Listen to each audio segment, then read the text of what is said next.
문재인 대통령이 전직 대통령 이명박 씨의 사면 문제에 대해서 국민 화합과 통합을 위해 찬성하는 의견도 많다고 했습니다. 사면 가능성에 대해서 일단은 진전된 답변을 내놓은 건데요. 윤석열 당선인의 용산 집무실 이전과 관련해서는 부정적인 입장을 다시 한번 밝혔습니다. 관련 내용을 유정아 상황실장이 정리했습니다.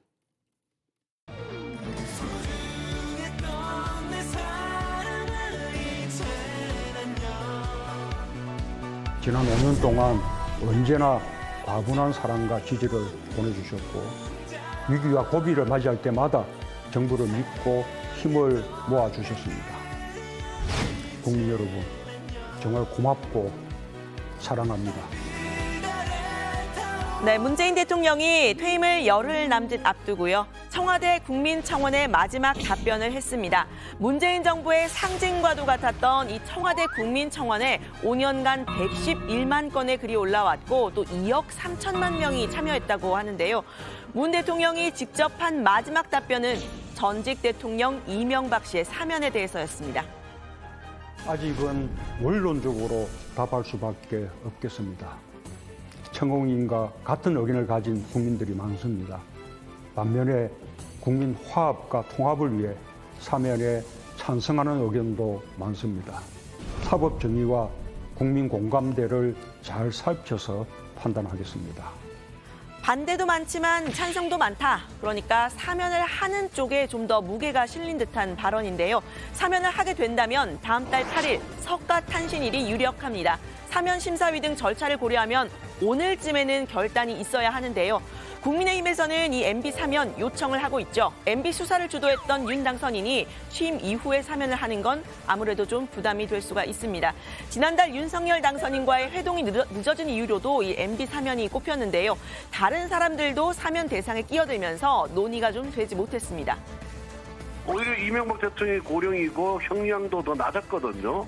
최측근인 문재인 대통령 최측근인 김경수 전 경남지사를 살리기 위해서 동시에 사면하기 위해서 남겨둔 것이다. 네, 이번에 사면이 거론이 된다면 김경수 전 지사를 포함해서 대상으로 거론되는 사람들이 좀 더 있습니다. 정치인들과 기업인들인데요. 여권에서는 김경수 전 지사와 정경심 교수의 사면을 요청하고 있습니다. 앞서 박근혜 씨를 사면했을 때는 여권 지지층 내에서도 반발이 아주 거셌죠.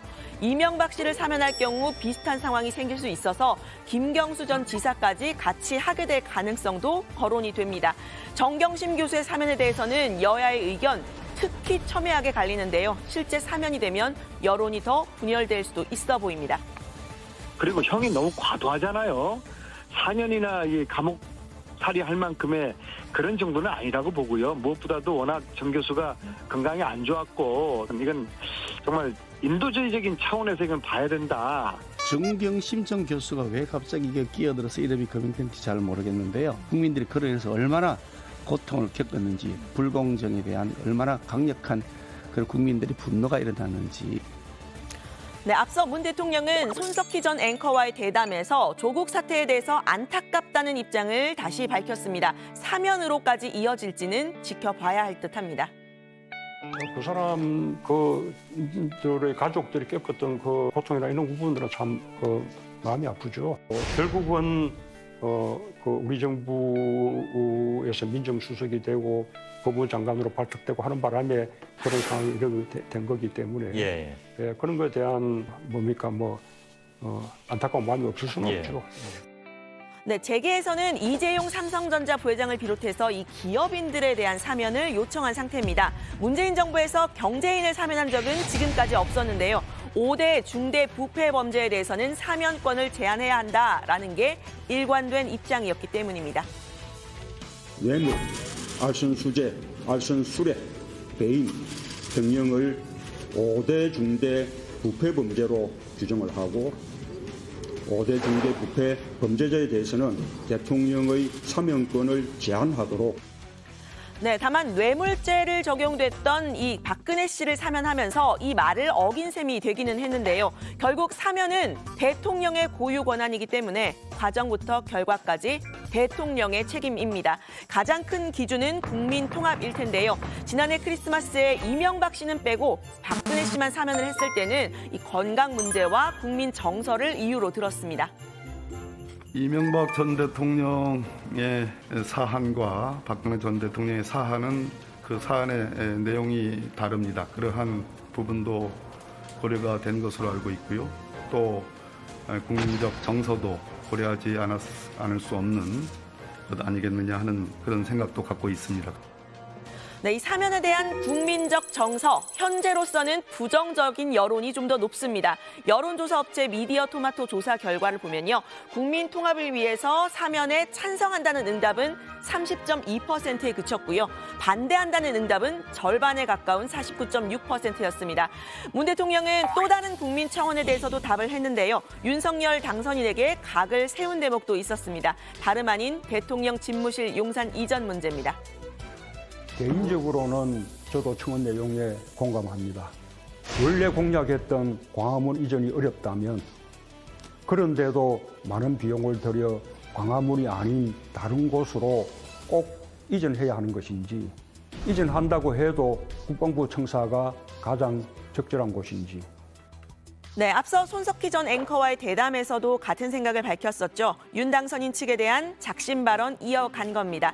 다만 차기 정부가 꼭 고집을 한다면 이 물러나는 정부로서는 혼란을 키울 수가 없다 이런 말을 했는데요. 문재인 정부도 열린 청와대를 위해서 노력했다는 점을 강조했습니다.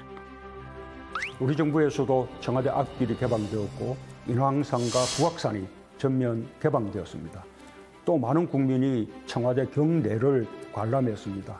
국가의 백년 대계를 토론 없이 밀어붙이면서 소통을 위한 것이라고 하니 무척 모순적이라고 느껴집니다. 네, 대통령실 용산 이전의 문제를 놓고 신구 권력 충돌이 계속 이어지는 모습인데요. 취임을 열흘 남짓 앞둔 윤석열 당선인 직무 수행을 잘하고 있다는 평가는 43%, 그리고 잘 못하고 있다는 평가는 44%였습니다. 엇비슷한 부분이죠. 부정적인 평가의 가장 큰 요인으로 이 용산 집무실 이전이 꼽혔습니다. 지난주에는 인사 문제였는데 순위가 이렇게 뒤바뀐 모습이고요. 대통령 관저가 외교부 장관 공간으로 급히 바뀌면서 논란이 일었던 점 영향을 미쳤다는 평가입니다. 윤석열 당선인 어제 이어 오늘도 충청 방문을 이어가고 있는데요. 지방선거를 한 달 앞두고 국민의힘 후보들과 동행을 하면서 논란이 됐죠.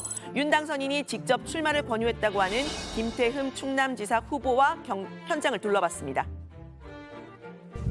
과거 대통령님들도 이 충남 발전에 대한 뭐 사업이나 이런 거 가지고 보고를 이렇게 자세히 받고 또 아마 처음일 거예요. 여기 와서 본 적도 없어. 그래서 대학하고 병원 부주 이렇게 남겨놓고 네, 민주당에서는 사실상 선거운동하고 있는 거 아니냐 이렇게 날을 세웠는데요. 윤석열 당선자는 국민의힘 시도지사 후보들과 동행하며 선거 유세에서나 나올 법한 이야기를 서슴지 않고 있습니다. 당선자 신분이라 당장 선거법에 저촉되지 않는다고 주장할 수는 있으나 대통령에게 엄정하게 요구되는 선거 중립 의무에서 자신은 자유롭다고 생각하는 것인지 윤석열 당선자는 답변하시기 바랍니다.